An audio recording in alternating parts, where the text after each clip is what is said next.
আজ শুক্রবার পরমশের খাবারের থালাটা রেডি করছি। দুপুরে কি কি রান্না করে তার থালা সাজাচ্ছি সেটাই দেখে নাও। বাটি চাপা দিয়ে গরম গরম ভাত দিয়েছি থালায়। সবার শেষে ভেজেছি বেগুন ভাজা, সেটাও থালায় সাজিয়ে দিলাম। মুসুরির ডালে কচি আমড়া দিয়ে টক মিষ্টি ডাল করেছি। আর এই ডালের জন্যই বেগুন ভেজেছি। আর একটা বাটিতে তুলে নিচ্ছি লাউ শাকের তরকারি।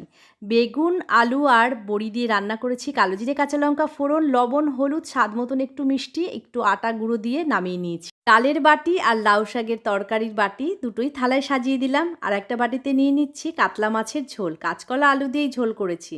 আদা বাটা, ধনে জিরের গুঁড়ো, লঙ্কার গুঁড়ো, স্বাদ মতন লবণ, পরিমাণ মতন হলুদ এই দিয়েই রান্না করেছি। এই ছিল আজকের দুপুরের রান্নাবান্না।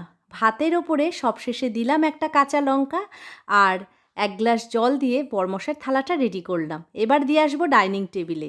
এই লাঞ্চের থালা তোমাদের কেমন লাগলো অবশ্যই জানিও। ভালো লাগলে লাইক, কমেন্ট, শেয়ার, সাবস্ক্রাইব করো। সবাই ভালো থেকো, সবাইকে ভালো রেখো।